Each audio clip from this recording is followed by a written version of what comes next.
Iba Khar Mbodj. jotaayu politique ajjuma bu ne ñeenti waxtu ba jàpp juróom ak Iba Khar Mbodj. D'accord. Maintenant, par moment, le troisième critère, d'ailleurs, les gens passent. Attendez ça, s'il vous plaît, s'il vous plaît. Les gens ont parlé de le troisième critère. Parce qu'il y avait 3 fonctions. D'accord. Je vais vous donner une anecdote. Moi, il fut un temps, j'étais conseiller régional, 5e adjoint au maire de la ville et député en même temps. Et j'ai démissionné du conseil régional parce que j'ai le droit à 3 mandats électifs. D'accord. Maintenant, le troisième critère, c'est l'honnêteté. C'est le troisième critire. Les avant engagé critère parce que les mouilles wundu de fabaré, de wundu honnêteté, compétence, transparence, intégrité, tout ça, intégrité. L'éthique. Peut danser après à la fin du journal. Donc, moi je souffler un peu et que moi wa Medina que après journal bi à 18h dangé meuna bok ci waxtan wi téléphone au 77 394 42 46 77 394 42 46 pour me jox sen xalat d'abord ci débat bi effectivement c'est vrai que des fois mais je crois que nous diglonté parce que itam bu ma waxé Ousmane Kanté non c'est normal que quand tu déroules ton argumentaire mais forcément il y a des questions qui viennent. Absolument. C'est ça. Non, je vous pose la question en tant qu'animateur. Je suis d'accord. C'est ça, voilà. Je suis d'accord. Mais quand Gallo répond, par moment je réponds, par courtoisie, et que je dois répondre. Il faut comprendre que passion, c'est la politique. D'accord. C'est normal. Voilà,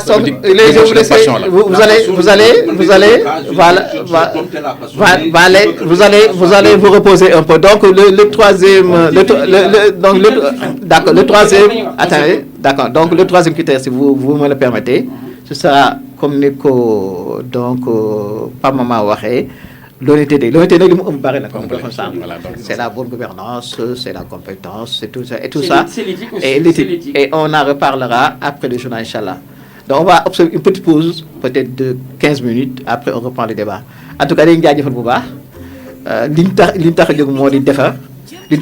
surtout waxtaan parce que véritablement ak leeral waxtaan bi li tax ma am solo moo di ko moytu fitna surtout moytu fitna donc je crois que on va souffler un peu et on revient. ñu ñëw nag ci li nga xam ne ni moom mooy troisième critère parce que li ñu waxtaan depuis lors moo di yenn critère dañu mën a sukkandiku pour tànneef bu baax ci nga xam ne moom mooy maire Médina.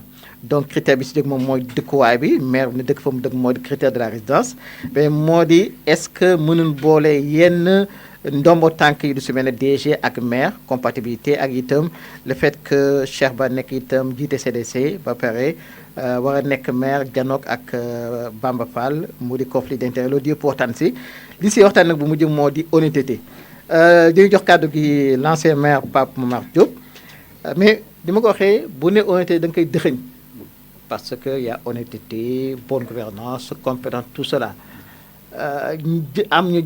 Cheikh Ba, c'est un critère subjectif. Waaw gis naa ne sax monsieur le maire. critère boobu moo ëpp importance ci ñett yi. parce que probité la. c'est ça yorin la. jëfin la. te loolu mooy li nga xam ne moom mooy talon d'Achille bi. yow lan nga tontu ci loolu. waaw jërëjëf Iba Khar. xam naa naa ci tontu très rapidement. parce que critère la boo xam ni dama ko tëxëñ rek. ci ñaari moom ci sérieux ak honnête. mais xam nga maire yi dafa doon loo xam ni dafa war a doon une gestion transparente. parce que wax naa ko sànq. ñun dañuy tàmm fii bu ñu la xasee ba fal rek nga yaakaar ni yaa moom lu la neex ngay def. vous avez soulevé le problème du conseil municipal.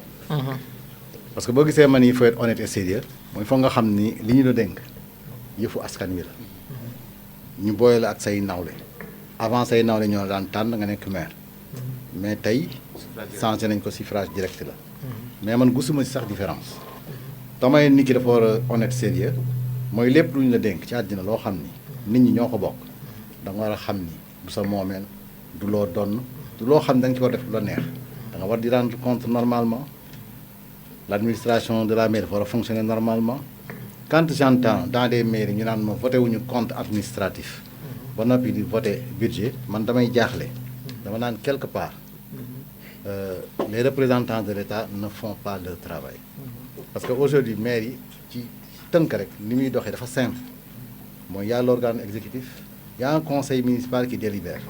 bu paree day jox à l'organe exécutif. gis nga ni ñuy def nii ci maire yi yëpp du noonu lañ koy def rek population yi ñuy def actuellement ay dañ ma war a contrôler ma déedéet benn moyen rek nga am de contrôle sur le maire mooy il amène son budget proposé ko nga ni ko votel naa la ko boo ko voté la tu n'as que le compte administratif pour vérifier lan la exécuté. Mais le citoyen a droit à l'information. Absolument. Ok. Absolument. Ça nous pose dans le débat droit à l'information et gouvernance ak transparence. Droit d'information boo xam la moo koy gën a indi. D'accord. Ñun autant on travaille même avec ENDA ci ay budget participatif. Moi j'ai essayé à maintes reprises de mettre des comités de quartier au niveau de la Médina mais malheureusement moment boobu politique yi ñoo ko doon yàq. dafa am benn moment nit ñu bari xamuñu woon dama jox benn exemple xamuñu woon luy secours. À un moment donné mani secours yi ça commence à nous fatiguer au niveau de la mairie. Mettons en place des conseils de quartier. Qu'on les gère directement là-bas. Parce que am na góor yoo xam ne dañuy sonn mënuñ ñëw ci maire yi ñaan bu defee conseil de quartier nga xam ni les délégués de quartier l'ASC des notables ak des personnes ressources ak les conseils yi dëkk ci gox boobu bu ñuy dajaloo mën nañ xam ñi ñu war a dimbali leen. loolu benn aspect ak yeneen aspect donc transparence ak honnêteté bi dafa yaatu ba nga xam ni.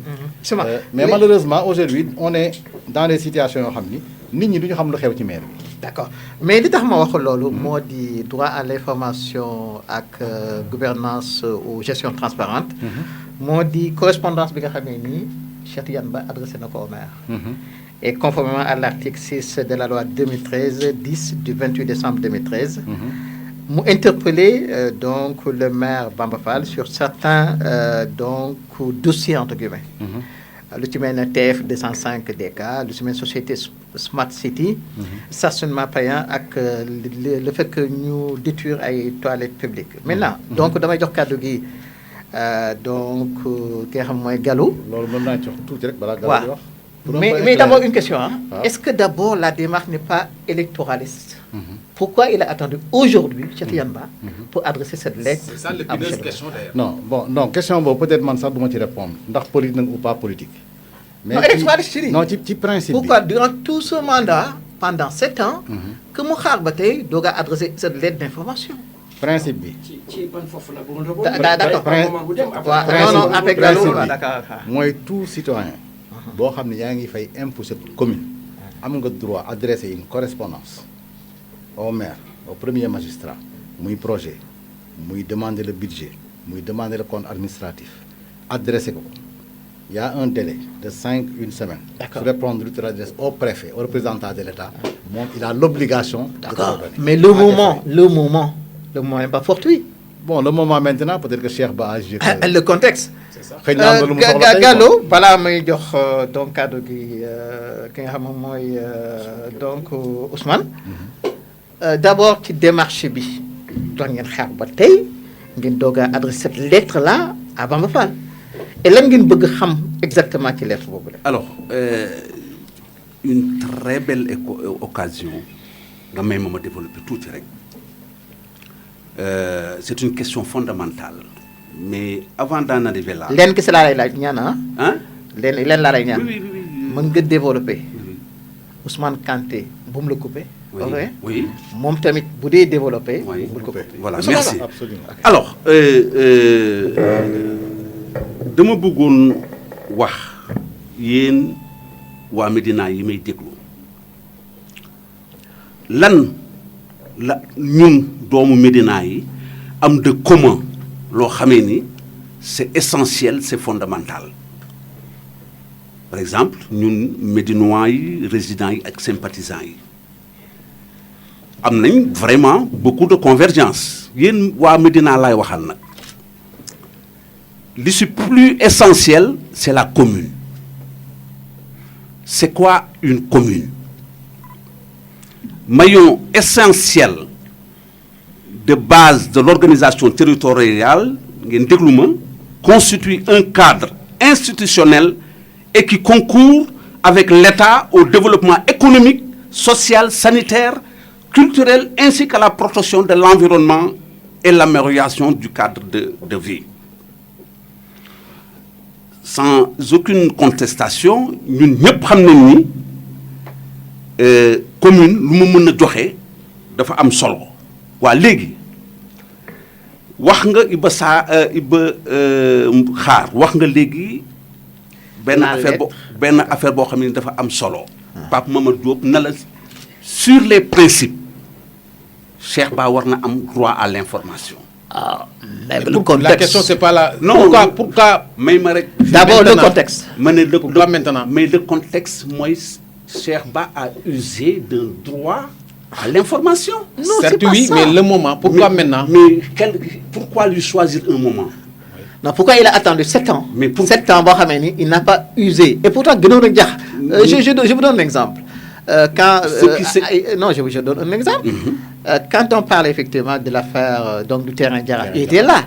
Et pourtant, il n'a pas usé de ce droit à l'information.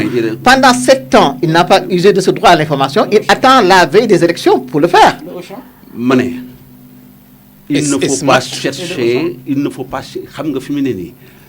sur le cas précis, Cheikh Ba est sorti. Quand il a été invité, il est sorti, il a réagi.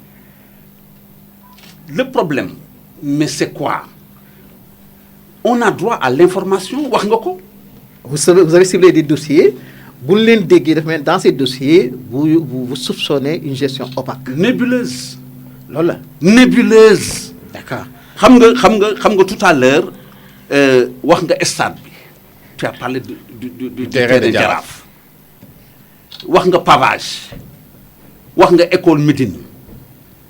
Wax nga stationnement payant. Non, mais Bamba Fall, la mairie, c'est pas sa propriété. C'est les Médinois,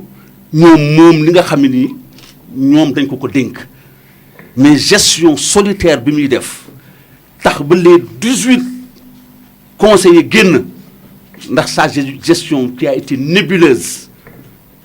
Cela veut dire ce que cela veut dire. Donc moi je pense que... Est-ce que vous franchissez le pas jusqu'à penser que le maire Bamba Fall est coupable de malversation? Je ne le dis pas ici. On lui a adressé une correspondance.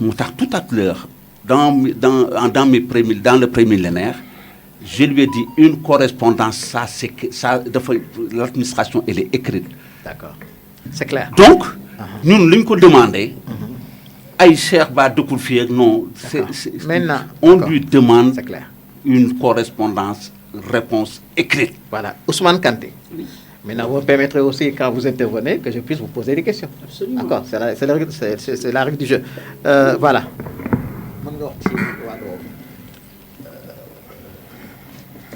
D'abord, moi, dit l'être bien en tant que citoyen, qu'il a droit à l'information. On n'a que sur la base de la loi 2013, du 28 décembre 2013. Et que le maire ne parle pas, on a retourné tout.